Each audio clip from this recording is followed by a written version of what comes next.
हाँ जी। हाँ जी, सुरेंद्र वीर जी को प्रणाम। और आज के भक्ति प्रवाह के सेशन में आप सभी का स्वागत। वीर जी से निवेदन किया श्रृंखला की शुरुआत करें। सभी गीता प्रेमी भक्तजनों को मेरा हार्दिक प्रणाम। गुरुर् ब्रह्मा गुरुर् विष्णु गुरुर्देवो महेश्वरः गुरुर् साक्षात् परब्रह्म तस्मै श्री गुरुवे नमः।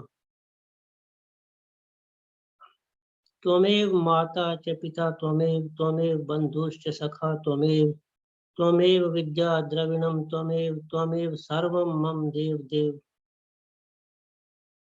भक्ति योग 12वां अध्याय गीता का चल रहा है। उसमें हमने चर्चा की थी 13वें और 14वें श्लोक पे चर्चा चल रही है। तो मैं बहन जी से आशु बहन जी से निवेदन करूंगा कि इसका उच्चारण कर दें 13वें और 14वां श्लोक। अद्वेष्टा सर्वभूतानां मैत्रः करुण एव च निर्ममो निरहंकारः समदुःख सुख क्षमी संतुष्टः सततं योगी यतात्मा दृढ़ निश्चयः मयि अर्पित मनो बुद्धिर् यो मद्भक्तः स मे प्रियः। बहुत अच्छा। तो हिंदी मैं पढ़ रहा हूँ इसकी। जो पुरुष सब भूतों में द्वेष भाव से रहित, स्वार्थ रहित, सबका प्रेमी और हेतु रहित दयालु है तथा ममता से रहित, अहंकार से रहित, सुख दुखों की प्राप्ति में सम और क्षमावान है और अपराध करने वालों को भी अभय देने वाला है तथा जो योगी निरंतर संतुष्ट है, मन इंद्रियों सहित शरीर को वश में किए हुए है और मुझ में दृढ़ निश्चय वाला है, वह मुझ में अर्पण किए हुए मन बुद्धि वाला मेरा भक्त मुझको प्रिय है। ये कुछ हमने चर्चा की थी, कुछ गुणों की चर्चा हो रही है कि जिन सज्जनों में ये गुण होते हैं वो प्रभु उनको प्यार करते हैं, उनको प्रभु को वो अच्छे लगते हैं। तो हम यहाँ बात कर रहे थे यथात्मा मन सहित इन शरीर को वश में किए हुए। देखिए, मन सहित अगर हम शरीर को वश में कर लेते हैं, मेन मुख्य बात तो मन की ही होती है। मन विचार उत्पन्न करता है, बुद्धि निर्णय लेती है। तो अगर मन नियंत्रण में आ जाए तो इंद्रियां भी नियंत्रित हो जाती हैं। तो मन को नियंत्रित जो रखता है, जो सज्जन, वो फिर परमात्मा उसको प्रिय है। मन को जो वश में रखता है वो भौतिक विषयों में भी वो सफलता प्राप्त कर लेता है। जैसे कोई विद्यार्थी जिसका मन केंद्रित है, तो जिस सब्जेक्ट को वो पढ़ता है या जिस कंपटीशन की तैयारी करता है, में भाग लेता है, वो उसमें फिर वो कामयाब हो जाता है। और जिसका मन वश में है वो परमात्मा की तरफ भी उपाय करने से लग जाता है और मुझ में दृढ़ निश्चय वाला है और मुझको अर्पण किए हुए मन बुद्धि वाला मेरा भक्त। ये विशेष बात हम कल यहाँ चर्चा कर रहे थे। मुझ में अर्पण किए हुए मन बुद्धि वाला मेरा भक्त मुझको प्रिय है। अर्पण किए हुए मन बुद्धि वाला यानी अर्पित की मन बुद्धि, मई अर्पित मनोबुद्धि, मन और बुद्धि को मुझे अर्पित कर दिया है जिसने। यानी मतलब ये क्या हुआ कि जिसने मन में परमात्मा को धारण कर लिया है, चिंतन मनन परमात्मा का चलता है सदा जिसके मन में, तो उसको कहेंगे कि अर्पित हो गई मन बुद्धि। और यही बात देखिए, ये 8वें श्लोक में भी यही बात है, बिल्कुल भाव वही है। इसी अध्याय के ही भक्ति योग के ही 12वें अध्याय के 8वें श्लोक में यह है, मयि अर्पित मन मयि मनाधस मयि बुद्धिम निवेशय निवशिष्यसि मय्येव अत ऊर्ध्वं न संशयः। मेरे में मन लगा और मेरे में ही बुद्धि को लगा, इससे तो मुझको ही प्राप्त होगा, इसमें कुछ भी संशय नहीं है। यानी मन, और यहाँ प्रभु ने इस तरह से बात कर दी और यहाँ कह दिया मई अर्पित मनोबुद्धि, मन और बुद्धि को मेरे में अर्पित करके। यानी बात यह है कि हमने मन और बुद्धि को परमात्मा में लगा देना है। और ये जो कुछ गुण हैं वो फिर कहते हैं प्रभु, उनको जिसमें ये गुण है उनको मैं प्यार करता हूँ, वो मेरे प्रिय हैं। जो गुण हैं परमात्मा के, अनंत गुण हैं। हम लगाएं कैसे मन और बुद्धि को परमात्मा में? उसका उपाय भी है। एक एरिया है, परमात्मा का क्षेत्र है। एरिया का जैसे हमारे परिवार का क्षेत्र होता है, सगे संबंधी हैं, भाई बहन हैं, माता पिता हैं, ये हमारा भौतिक जगत का एक क्षेत्र होता है, एरिया होता है। इसी तरह से परमात्मा का भी एरिया है। वो क्या एरिया है?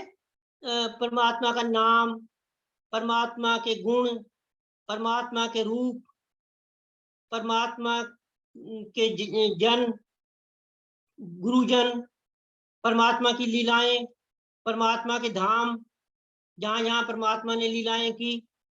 ये परमात्मा के एरिया, कहीं भी मन को लगा दें वो परमात्मा में ही लगाया हुआ माना जाएगा। तो अनंत है, नाम अनंत है, गुण अनंत है, रूप अनंत है। उसमें हमने परमात्मा में मन को लगा देना है। अब देखिए, मैं एक जो मुख्य बात, एक बात मैं कहता हूँ आपको कि परमात्मा हमारे विचारों को नोट कर रहे हैं। हमारे मन में जो चल रहा है प्रति क्षण, वो परमात्मा के पास नोट हो रहा है।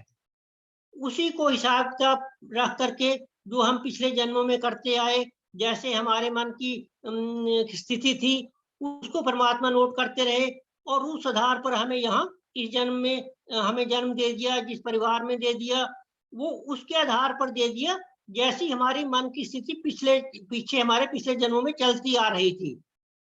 तो मन में जो हमारे विचार चल रहा है, ये परमात्मा का गुण है कि वो परमात्मा नोट कर रहे हैं हर क्षण। अगर हम इस बात को मान लें कि हमारे मन में जो भी चल रहा है वो परमात्मा के पास नोट हो रहा है, तो ये एक तो परमात्मा को धारण करना ही हो जाएगा। उनके गुणों को धारण कर लिया हमने, और अगर हमने ये बात मान ली, माने रहे हम, तो सारे गुण अपने आप ही आ जाएंगे। क्यों? क्योंकि हम गलत काम कर ही नहीं सकते। हमें पता होगा कि परमात्मा तो नोट कर रहे हैं, वो तो कर ही रहे हैं। बस हमने मान लेना है, ये पक्का निश्चय कर लेना है कि परमात्मा नोट कर रहे हैं। अगर ऐसी बात हम धारण कर लें, ये परमात्मा का गुण है, तो सारे गुण अपने आप ही आ जाएंगे हमें। सारी की सारी बातें जो ये गुण लिखे हैं, हमने विस्तार से भी हम चर्चा करते आ रहे हैं, तो ये गुण ऑटोमेटिकली आ जाएंगे हमारे अंदर।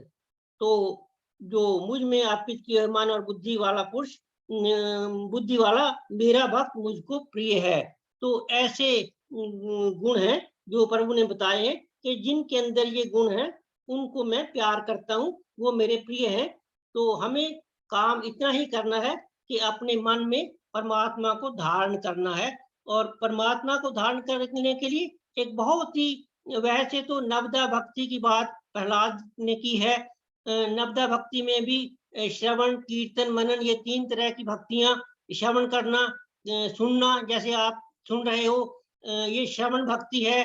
कीर्तन करते हैं जब भजन इत्यादि गाते हैं हम, गुणों का, रूपों, गुणों का, नाम का, गुणों का वर्णन करते हैं, संकीर्तन करते हैं। श्रवण, कीर्तन और मनन। मनन मतलब मनन करना, ध्यान करना, चिंतन मनन करते रहना कि ये बात है, ये गुण है, इस तरह की बातें। तो चिंतन, मनन, ध्यान, श्रवण, कीर्तन, मनन, ये मुख्य रूप से भक्ति के 3 रूप हैं। हम श्रवण करें, कीर्तन करें और मनन करें, चिंतन करें। और इसमें भी एक सबसे बढ़िया जो अच्छी मनन का उपाय है, वो ये है मानसी पूजा, रूप ध्यान। हम आंख बंद करके मन ही मन परमात्मा को धारण, परमात्मा अपने सामने ले आए किसी भी रूप में। परमात्मा कहता है आप किसी भी रूप में मुझे ले आओ, मैं मुझे सभी रूप ठीक है, आप जिस रूप से भी मुझे याद करोगे, मुझे वही रूप स्वीकार है। तो हम किसी भी रूप में परमात्मा को हमने अपने सामने ले आए और उसकी जैसे चाहे उनकी आराधना करें, पूजा करें, उनको हार पहनाएं, फूल अर्पण करें, जिस तरह से भी आप पूजा करना चाहते हैं उसको मानसिक पूजा बोलते हैं, रूप ध्यान कर बोलते हैं। वो भगवान प्रभु वो स्वीकार करते हैं। तो इस तरह से किसी भी तरह से हम मन और बुद्धि को, मन को परमात्मा में अर्पण कर दें, परमात्मा में लगा दें, तो परमात्मा खुश हो जाएंगे, परमात्मा प्रसन्न हो जाएंगे और हमें प्यार करेंगे और ये हमारे अंदर सारे गुण अपने आप आते जाएंगे। तो इन्हीं शब्दों के साथ मैं आज अपनी यही वाणी को विश्राम देता हूँ। हरिओम तत्सत, हरिओम तत्सत, हरिओम तत्सत। हाँ जी, सुरेंद्र जी का बहुत बहुत धन्यवाद आज की चर्चा के लिए। और भक्ति प्रवाह उन्होंने नाम दिया है अपने सेशन को, और भक्ति के बारे में ही वो निरंतर हमें बहुत ही सरल भाषा में समझा रहे हैं। आपका बहुत बहुत धन्यवाद। इसी के साथ हम इस सेशन को यहीं पर विराम देंगे और अगले सेशन की ओर बढ़ेंगे। नेक्स्ट सेशन में हम दूसरे चैप्टर को रिवाइज कर रहे थे। डॉली जी से अनुरोध कि डॉली जी श्लोक नंबर 1 से लेकर और 5 तक पढ़ दें एक बार विद हिंदी अनुवाद सहित। ओके। हरि ओम जी। अथ द्वितीयो अध्यायः। संजय उवाच।